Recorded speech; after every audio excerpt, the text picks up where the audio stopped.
धीमहि धियो यो नः प्रचोदयात्। यं ब्रह्मा वरुणेन्द्ररुद्रमरुतः स्तुवन्ति दिव्यैस्तवैर्वेदैः साङ्गपदक्रमोपनिषदैर्गायन्ति यं सामगा ध्यानावस्थिततद्गतेन मनसा पश्यन्ति यं योगिनो यस्यान्तं न विदुः सुरासुरगणा देवाय तस्मै नमः। ॐ नारायणं नमस्कृत्य नरं चैव नरोत्तमं देवीं सरस्वती व्यासं ततो जयमुदीरयेत्।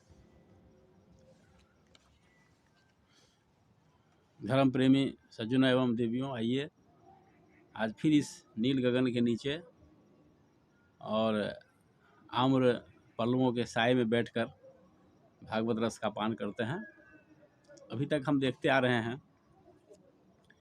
कि राजा रहुगन और जर भरत के बीच संवाद चल रहा है। राजा रहुगन ने अपना तर्क दिया था और उसका खंडन कर रहे हैं जर भरत जी। उन्होंने कहा कि कोविद वाद वादान, तुम राजा तुम मूर्ख हो और विद्वानों की भाषा में बात करते हो। तुम समझने का प्रयास करो कि स्वामी और सेवक का जो विचार होता है वो भेद बुद्धि के कारण होता है। अगर भेद बुद्धि नहीं हो मनुष्य में तो न कोई स्वामी है न कोई सेवक यहाँ है। ये तत्वज्ञानियों के लिए सत्य बात नहीं है। तो इस पर राजा रहुगन ने इसको सुना और कहा कि ब्राह्मण देवता, आपकी बातों से मेरा मन चकरा गया है, मेरे मन में चक्कर आ रहा है, ज़रा ठीक से इसको समझाकर हमको कहिए, ये सब आप क्या कह रहे हैं। ज्ञान की गूढ़ बातें जल्दी लोगों को समझ में नहीं आती है, बड़े बड़े लोगों को समझ में नहीं आती है, तो उसको तोड़ मरोड़ कर पेश करना पड़ता है, बहुत उदाहरण के द्वारा समझाना पड़ता है। अगर आदमी समझना चाहे तो समझ जाए, कोई बड़ी बात नहीं है। तो जब उन्होंने कहा कि मेरा मन चक्कर काट रहा है, आपकी बातें समझ में नहीं आ रही है, तब जर भरत जी ने उन्हें और समझाया और समझाने का प्रयास किया कि राजन, यह देह जो है पृथ्वी का विकार है और सभी कुछ, पालकी भी लकड़ी का बना हुआ है, वह लकड़ी भी पृथ्वी का विकार है, सब पृथ्वी का ही विकार है। लेकिन राजमद के कारण तुम अंधे हो रहे हो, तुम्हें समझ में नहीं आ रहा है। तुम पालकी के अंदर बैठे हो तो पालकी लकड़ी का है, लकड़ी भी पृथ्वी का विकार है, और जो मनुष्य का शरीर है वह भी पृथ्वी का विकार है, तुम भी पृथ्वी का विकार हो। लेकिन राजमद के अहंकार में चूर रहने के कारण तुम बात समझ नहीं रहे हो। तो राजमद में तुम अंधे हो रहे हो, तुम क्रूर हो, और क्रूर होने के कारण ही तुमने अपनी सुविधा के लिए कुछ मनुष्यों को अपने पालकी में जोत दिया है। ये तो राजमद है, इसी कारण से तुमको बात नहीं समझ में आ रही है। और एक समय आता है जब पृथ्वी भी अपने परमाणुओं में लीन हो जाती है। ये बड़े गूढ़ ज्ञान की बातें हैं, आप लोग इसको समझिएगा। तो क्रिया भेद के कारण ऐसा दिखाई पड़ता है कि कोई जो पृथ्वी का सब विकार है, मनुष्य भी पृथ्वी का विकार है, राजा भी पृथ्वी का विकार है, प्रजा भी पृथ्वी का विकार है, ये लकड़ी और पालकी सब पृथ्वी का विकार है। तो फिर इतना अहंकार क्यों? ये क्रिया भेद के कारण अलग अलग नाम पड़ा है। जैसे तुम राज का काम देखते हो तो तुम राजा कहते हो, कोई खेत का काम देखता है तो किसान कहता है, कोई कहार ढो रहा है, कोई पालकी ढो रहा है तो कहार कहता है। ये क्रिया भेद के कारण ऐसा होता है। क्रिया भेद, जिस लौह तत्व का तलवार बना होता है उसी लौह तत्व का कुदाल बना होता है। लेकिन कुदाल का अपना काम है खेत जोतना, खेत के काम में आना, कृषि कार्य में करना, और तलवार का अपना काम है युद्ध भूमि में शत्रुओं को परास्त करना। लेकिन है सब लौह तत्व का बना हुआ है। उसी तरह से, ठीक वैसे ही उसी तरह से, जैसे सोने का कोई आभूषण हाथ में पहन लिया जाए तो उसे कंगन कहते हैं, और गले में पहन लिया जाए तो उसको हार कहते हैं। लेकिन दोनों में स्वर्ण तत्व है। तो क्रिया भेद, स्थान भेद के कारण ये उपाधियों में अंतर आ जाता है। तो यही कारण है क्रिया भेद के कारण कि तुम राज का काम देखते हो तो राजा है, तो क्रिया भेद के कारण ये अंतर आ रहा है। लेकिन तात्विक दृष्टि से कोई अंतर नहीं है, तात्विक दृष्टिकोण से सब एक ही है। जैसे एक उदाहरण से आप समझ सकते हैं कि जो पानी गंगा नदी का है वही पानी टेम्स नदी का है तत्व रूप में। ऊपर से तो बहुत का अंतर है, लेकिन तत्व में मिसिसिपी नदी का वही पानी है, और आपके घर के नाले के जो नाला बह रहा है उसमें भी वही पानी है। तो जल तत्व तो सबका एक ही है। ऊपर से गंदगी या सफाई या उसकी जो शुद्धता होती है वो ऊपर की चीज़ होती है। जल तत्व तो सब में है। वही हाइड्रोजन के 2 परमाणु और ऑक्सीजन के 1 परमाणु से जल तत्व बना है। वो टेम्स नदी का पानी हो या मिसिसिपी नदी का पानी हो या गंगा जल का पानी हो या आपके कुएं का पानी हो, नाली का पानी हो, जल तत्व तो सब एक ही होता है।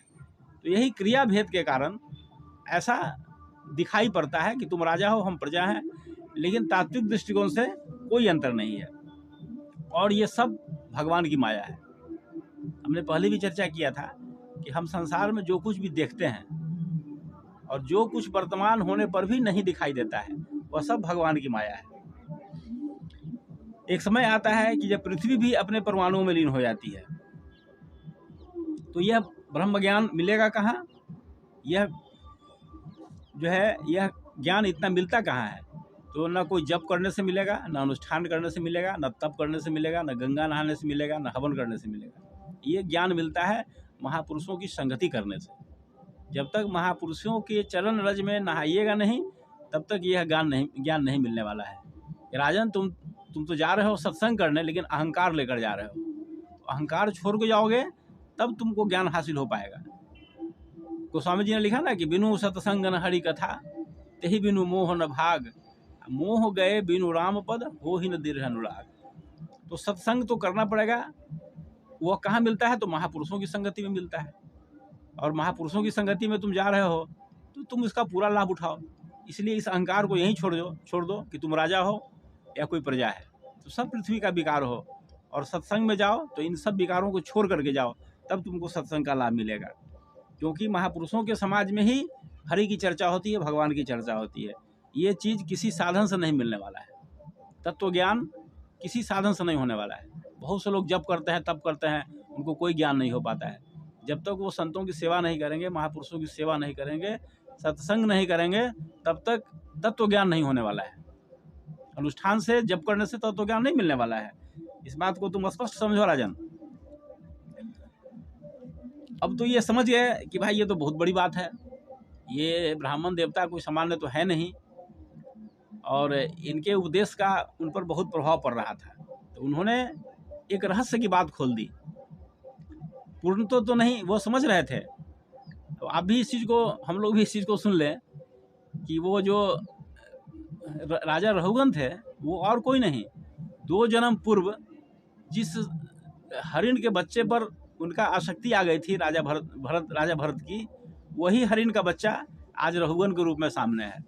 इस सत्य को तो राजा भरत जान रहे हैं, राजा रघुगन नहीं जान रहे हैं, और यह जानकर भी उसको बता नहीं रहे हैं। लेकिन वही शावक है जिसके मुंह में पड़कर इनकी दुर्गति हुई थी, आज वही शावक राजा के रूप में हमारे सामने है।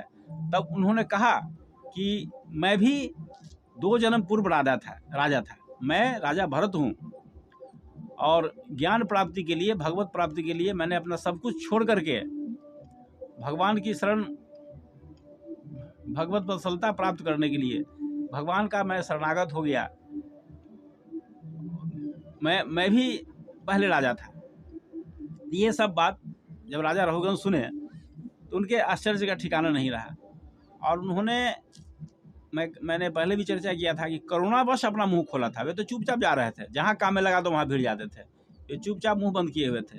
लेकिन राजा के प्रति जब करुणा उनके मन में आया, मोहासक्त नहीं, वो मोह नहीं कहते हैं उसको, वो करुणा कहते हैं। उन्हें तो याद था कि यह मेरा शावक है 2 जन्म पहले का, तो आज यह मनुष्य बना है और सत्संग करने जा रहा है, तो यह कहीं भटक न जाए, इसलिए उन्होंने मुंह खोला। उसमें कोई आसक्ति नहीं थी, कोई मोह की आसक्ति नहीं थी, उन्होंने करुणा बस ऐसा किया था। फिर इसके आगे क्या हुआ हम इसकी चर्चा फिर करेंगे। ओम शांति शांति शांति, सर्वारिष्ट सुशांति।